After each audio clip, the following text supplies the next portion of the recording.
Halo guys, sebelum lanjut jangan lupa subrek. Apa yang tidak ada yang tahu adalah bahwa dalam Bright Glimmer of Hope, pengguna domain hanya mencapai peringkat kedua dari langkah ke-9 sebenarnya Long Haoshen dan Chair.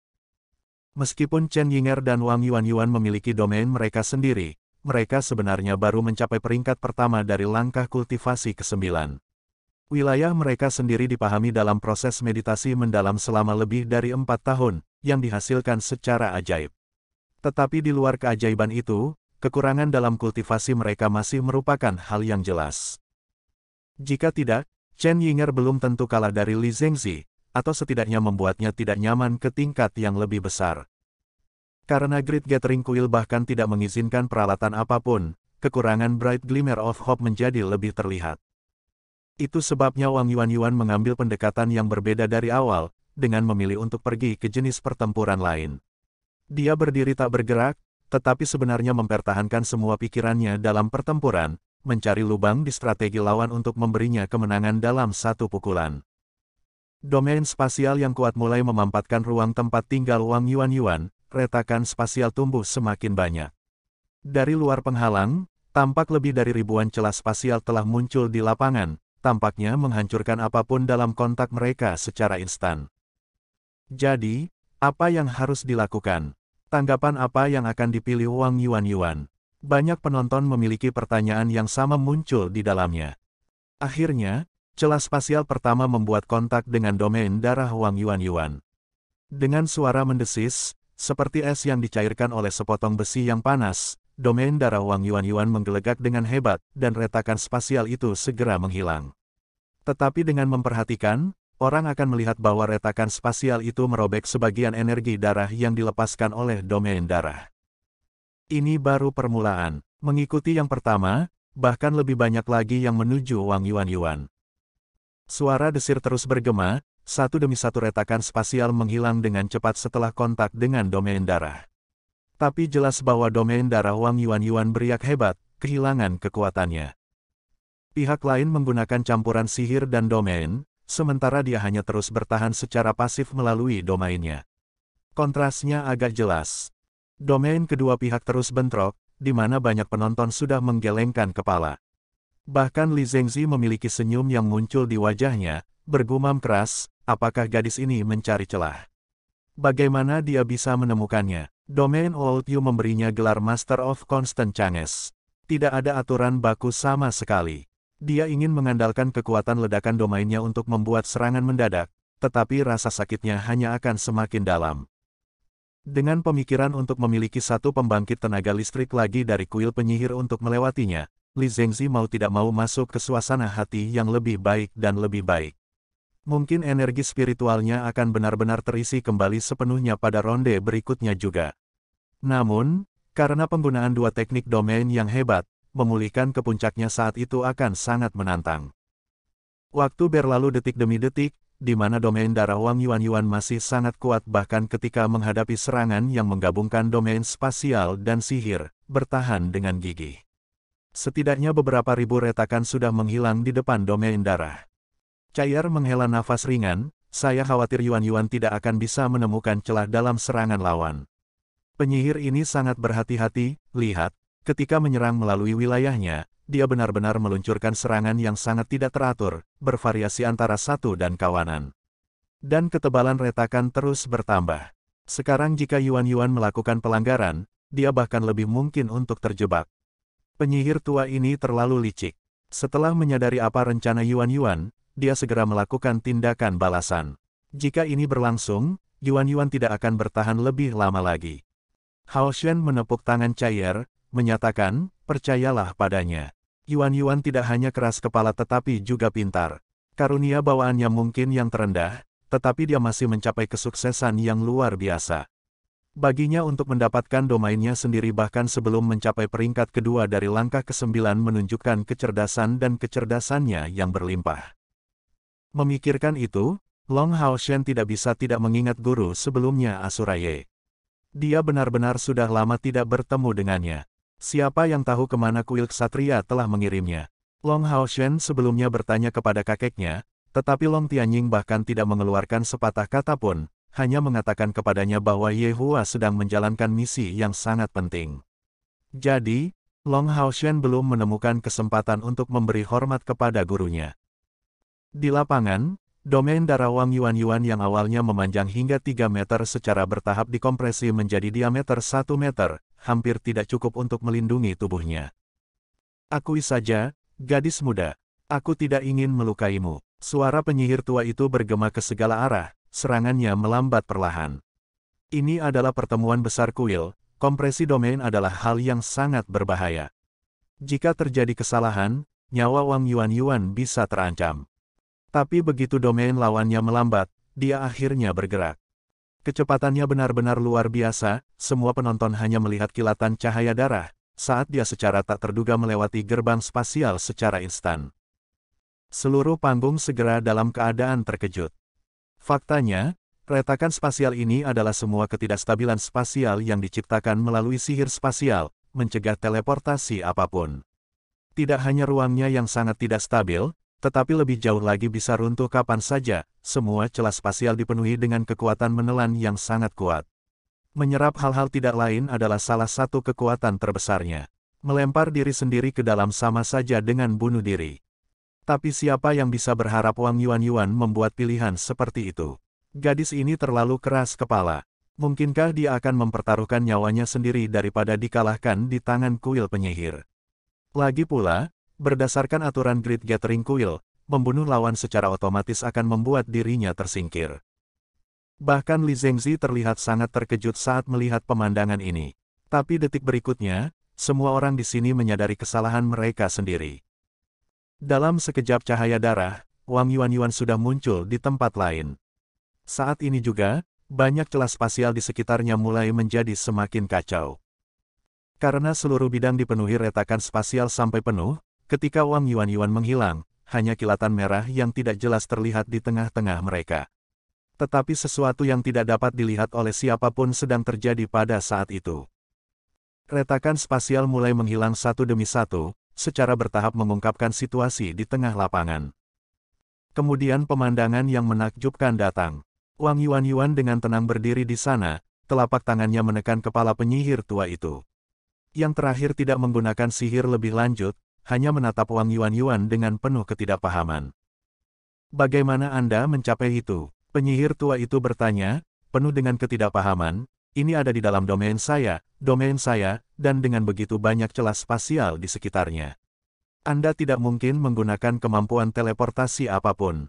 Saya tahu bahwa Anda memiliki kompor spiritual yang memungkinkan teleportasi, dan itu adalah sesuatu yang telah saya perhitungkan. Saya tidak mengerti bagaimana Anda bisa melewati celah spasial, dan berakhir tepat di depan saya. Domain dan sihirku sama sekali tidak memiliki pola yang teratur. Wang Yuanyuan dengan tenang menjawab, tidak ada kemampuan tanpa cacat sedikitpun. Itu karena celah spasial Anda ditingkatkan berkat domain Anda sehingga banyak dari mereka muncul secara bersamaan. Memang seperti yang Anda katakan, retakan spasial ini tidak memiliki pola yang teratur. Tetapi Anda lupa bahwa mereka berasal dari domain yang sama, dan itulah kesamaan mereka. Semua retakan yang dibuat dari domain yang sama, semuanya terhubung satu sama lain, dengan saluran spasial yang dapat menghubungkannya secara instan seperti jaring laba-laba. Apa yang saya lakukan semuanya diperhitungkan, saya memilih saluran spasial yang dapat menghubungkan saya tepat di depan Anda, dan hanya itu yang saya butuhkan. Wang Yuanyuan mengatakan itu seolah-olah itu sangat sederhana, tetapi penyihir tua itu sangat terkejut, bagaimana mungkin? Itu akan membutuhkan sejumlah besar energi. Yang terpenting, hanya dengan sedikit kesalahan, Anda akan terkoyak di tengah riak spasial, atau hanyut di ruang tanpa akhir. Tidak, ini tidak mungkin terjadi padaku. Benar, seperti yang Anda katakan kompor spiritual saya tidak dapat digunakan di wilayah Anda. Tapi saya bisa melindungi diri saya sendiri di tempat tertentu dengan menggunakan pertahanan domain saya. Ini juga mengapa saya sengaja tetap tidak bergerak begitu lama, atau yang lain. Dengan menempatkan diri saya dengan punggung menghadap penghalang pertahanan luar, saya akan bertahan lebih lama lagi. Tapi saya tidak bergerak untuk mempertahankan posisi kompor spiritual saya. Dengan begitu, bahkan jika saya akhirnya tidak dapat melewati celah spasial Anda, saya akan dapat memicu koneksi saya dengan kompor spiritual, dan kembali ke tempat sebelumnya dengan perlindungan domain saya. Mungkinkah Anda tidak menyadari bahwa ketika saya berteleportasi, kabut darah di sisi lain dipertahankan untuk beberapa waktu? Mengapa Anda pikir itu hanya menghilang ketika saya tiba di dekat Anda? Itu hanya berlangsung selama 1 detik, tetapi itu sudah cukup bagi saya untuk menjadi penentu. Jadi bahkan jika saya salah perhitungan, itu hanya akan berakhir dengan kegagalan, tanpa kemungkinan kematian. Penyihir tua itu memandang Wang Yuan-Yuan, benar-benar kosong dan terdiam untuk waktu yang lama. Wang Yuan-Yuan mengambil tangannya, dan melakukan penghormatan prajurit kepadanya, berbalik dan berjalan keluar. Sesaat, penyihir tua itu tiba-tiba berteriak kepada Wang Yuan-Yuan. Wang Yuan-Yuan menoleh ke arahnya, apakah ada masalah lain? Penyihir tua dengan sungguh-sungguh menyatakan, saya telah kalah dan saya benar-benar yakin dengan kekalahan saya. Anda mungkin menang dengan kepandaian Anda, tetapi di dunia ini, orang yang mampu dengan kecerdasan dan keteguhan seperti itu adalah Anda terlalu sedikit. Anda pasti akan dihormati di kuil prajurit masa depan. Mengatakan itu, penyihir tua itu dengan sungguh-sungguh membungkuk ke Wang Yuan-Yuan, sebelum berbalik dengan senyum di wajahnya. Ketika dia keluar dari stadion, hal pertama yang menyambutnya kembali adalah pelukan hangat Chen Yinger. Menang? Anda telah menang. Yuan-Yuan, kamu benar-benar hebat. Chen Yinger dengan semangat memeluk Wang Yuan-Yuan, yang terlihat bergoyang, memejamkan mata dalam pelukannya, dan bergumam dengan suara lemah, bantu aku bergerak. Seluruh proses pertarungan ini terlihat sangat sederhana, tetapi hanya Wang Yuan-Yuan dan penyihir tua yang tahu betapa mendesaknya pertempuran itu baginya. Bagaimana dengan proses tekanan besar yang menimpanya? Di bawah tekanan seperti itu, dia harus melakukan perhitungan terus-menerus untuk mendekati tujuannya. Meskipun posisi kompor spiritualnya telah diperbaiki sebelum dia merobek celah spasial, itu masih sama sekali tidak membahayakan hidupnya. Karena dia ingin mengalahkan musuh dan meraih kemenangan sambil memperhatikan keselamatannya sendiri, semua faktor ini bersama-sama berarti bebannya terlalu banyak. Sejauh ini, dari 3 dari 6 pertarungan, Bright Glimmer of Hope sudah meraih 2 kemenangan, dan menduduki 2 kursi di 6 besar. Cahaya keemasan seleksi melonjak keluar dan mendarat sekali lagi, menyelimuti Chair di lain waktu. Kali ini, lawannya berasal dari kuil spiritual. Pertempuran keempat dari putaran individu kelima dimulai. Summoner yang harus dihadapi Chair ini adalah seorang tetua yang tinggi. Semua orang yang berhasil mencapai babak kelima adalah pembangkit tenaga listrik dari zaman saat ini. Tampilan kekuatan summoner ini dalam pertempuran sebelumnya terlihat jelas oleh semua orang dari Bright Glimmer of Hope. Spesialisasi terkuatnya adalah binatang kontraknya, seekor naga asli. Summoner ini adalah satu-satunya pemanggil naga dari seluruh kuil spiritual. Saat menghadapi pemanggil naga ini, tekanan pada Chair karena dia tidak diperbolehkan menggunakan peralatan apapun benar-benar hebat. Meskipun pemanggil ini belum memasuki ranah pemilik domain, naga raksasa yang dipanggilnya sudah menjadi pembangkit tenaga listrik pemilik domain. Tangisan naga yang melengking datang saat naga biru raksasa muncul di stadion. Penatua pemanggil naga duduk tegak di punggungnya, untuk mengalahkannya, pertama-tama seseorang harus mengalahkan naga raksasa yang dipanggilnya. Summoner naga meraih tanduk naga dengan tangan, mengalihkan pandangannya ke arah Chair, lawannya. Naga raksasa biru ini memiliki atribut air, dan panjangnya mencapai 50 meter. Bahkan saat ia berdiri di dalam seluruh lapangan, itu tetaplah monster yang sangat besar. Tubuh Chair melintas, semua jejaknya menghilang di dalam lapangan. Dia tahu bahwa pertempuran ini akan menjadi pertempuran yang sangat sulit. Tanpa cara untuk menggunakan sabit Dewa Kematian dan Menara Keabadian, kekuatannya akan dibatasi secara berlebihan. Mengalahkan naga raksasa pemilik domain ini akan sangat menantang. Akan menjadi cerita lain jika dia bisa menggunakan 7 seni Dewa Kematian, tapi saat ini dia hanya bisa mengalahkan tunggangan di depan pengendaranya. Tatapan summoner menjadi stagnan, menghubungkan pikirannya dengan naga air. Tangisan naga bergema dari langit saat cincin biru es menyebar dari atas kepalanya. Secara umum, kemampuan tipe cincin akan mencakup jangkauan terbatas, tetapi cincin naga es ini tampak tidak terbatas, memanjang melalui penghalang seluruh stadion dan mencakup seluruh penonton juga. Gaib Chair secara alami tidak meninggalkan jejak dalam keadaan seperti itu. Sosoknya berkedip, dia muncul ke lapangan, tetapi tiba-tiba menghilang sekali lagi di tengah langkah sebelum cincin itu mendekatinya, menyapu melewatinya tanpa meninggalkan jejak. Antar jemput spasial, ini adalah kemampuan kuat yang akan diperoleh pembunuh mulai dari tingkat kultivasi tertentu. Sang pemanggil naga tersenyum tipis. Ini bukan pertama kalinya dia menghadapi seorang pembunuh, dan dia secara alami tahu bagaimana merespons. Sayap di punggung naga air menyebar, gelombang air biru yang menakutkan meletus dari sayap ini. Ini benar-benar situasi yang berbahaya, gelombang pasang esensi air menyerang seluruh stadion, mencapai setiap sudut dalam sekejap. Tidak peduli di mana cair akan muncul berikutnya, dia harus menahan serangan gelombang air ini. Selanjutnya, di bawah pengaruh serangan elemen air yang begitu besar, perubahan juga mulai mempengaruhi ruang. Semakin dekat ke inti, semakin kuat gelombang air ini. Di ruang kosong, celah diam-diam muncul di depan naga air, dan cair melangkah keluar. Halasi murni menyebar dari tubuhnya, saat kekuatan pemurnian mengembun menjadi sabit dewa kematian yang menyerang naga air. Bukannya dia tidak ingin menyerang pemanggil naga, tapi sebenarnya esensi air yang dikeluarkan naga air itu terlalu besar. Sebuah penghalang biru telah lama menyelimuti tubuhnya, jadi jika cair memilih untuk menyerangnya dengan keras kepala, serangan terbesar naga air pasti akan mengikuti sebagai tanggapan. Mata naga air itu menyala, membuka mulutnya yang besar untuk mengeluarkan serangan nafas. Sementara itu, esensi air di sekitarnya tiba-tiba berubah menjadi pusaran air besar, menarik tubuh cair ke arahnya. Sebuah pilar air besar muncul dari bawah, menyerang dari dua sisi secara bersamaan. Sebuah kilatan sedingin es melintas di mata cair dan lingkaran putih dilepaskan dari tubuhnya. Putih yang tampak lembut itu tidak hanya menghentikan ludah naga air, tetapi juga memurnikan semua esensi air yang mendekat. Itu adalah domain pemurnian cair. Naga air melolong, sosoknya yang besar sedikit gemetar, jelas merasakan ketakutan yang besar di depan domain pemurnian cair, tetapi masih meluncurkan domainnya sendiri sementara itu. Warna biru meliputi seluruh stadion, esensi air berdenyut penuh semangat seolah-olah hidup. Tetes demi tetes, air mengembun menjadi naga kecil, dengan cepat muncul dari wilayah itu.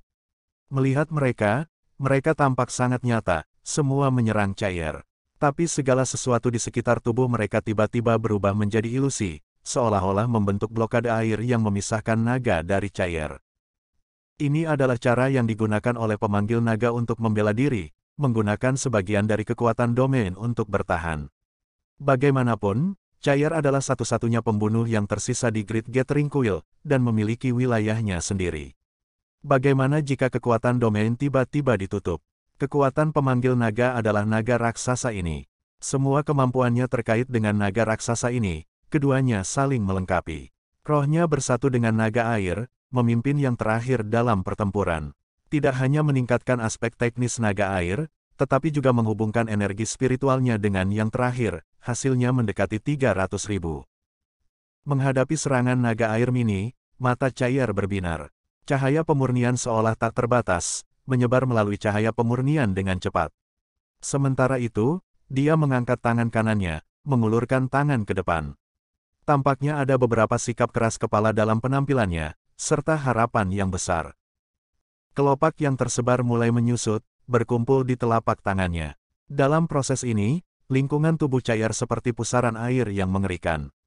Naga air mini dari domain itu hanya berhasil terbang dalam jarak tertentu dari tubuhnya sebelum hancur berkeping-keping secara instan, menghilang dan kembali menjadi esensi air.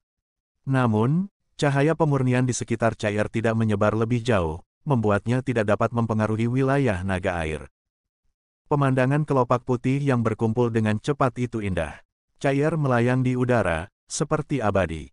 Atribut pemurniannya memiliki karakteristik yang sangat hebat, tetap tidak terpengaruh oleh gangguan dari elemen lain. Ini tidak akan berubah bahkan jika pihak lain menggunakan kekuatan domain. Bahkan jika itu lebih padat, esensi air pada akhirnya adalah esensi air. Dalam keadaan di mana cahaya pemurnian tidak meluncurkan serangan apapun, esensi air tidak memiliki cara untuk melanjutkan di bawahnya. Pemandangan naga air itu tampak sedikit hingar-bingar. Ini dirasakan ancaman besar dari cair. Melewati cahaya pemurnian akan membutuhkan bentrokan langsung. Esensi elemen tidak ada gunanya, tetapi keterampilan bisa digunakan. Semua naga mini di domain meraung, dan segera, semua yang ada di domain naga air menyala. Ruang lingkup domain besar mulai meluas ke seluruh stadion, berubah menjadi pusaran air besar. Setiap naga air berubah menjadi cahaya yang mengalir melalui pusaran air, menghilang di tengah-tengah wilayah besar ini bersama summoner dan naga airnya. Pusaran air yang luas ini memiliki daya tarik yang menakutkan. Setiap cahaya yang bersirkulasi dibebankan ke wilayah pemurnian cair, menghasilkan ledakan hebat, serta beberapa fluktuasi intens dalam cahaya putih di permukaannya. Kecepatan rotasi spiral tumbuh lebih cepat dan lebih cepat, gaya tumbukan semakin kuat. Tapi saat ini, bunga teratai di tangan cair mekar. Teknik domain, bunga teratai berkembang. Terakhir kali ketika bunga teratai itu muncul di menara keabadian, itu tidak dengan kekuatan penuhnya.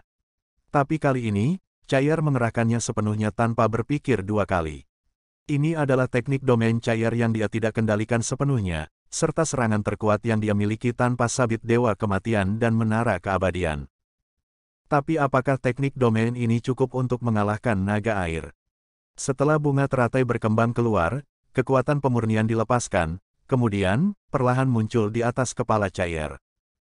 Segera, cair, yang awalnya dikirim terbang ke atas di pusaran air naga, kembali normal dalam sekejap, dan bunga lotus yang berkembang terus mekar di atas kepala cair. Sebuah cincin putih ekstrim tiba-tiba memanjang, menyebabkan setiap penonton di stadion langsung merasa bingung. Bahkan perlindungan penghalang pertahanan tampaknya tidak efektif. Tangisan naga air dipenuhi dengan kepanikan yang hebat, karena ia menyadari, dengan ngeri, bahwa cincin cahaya putih dari bunga teratai berkembang ini hanya melewati wilayahnya dan terus berkembang. Esensi air tidak ada gunanya menghalanginya. Atau mungkin tidak ada kemampuan yang bisa menghentikan kemajuannya.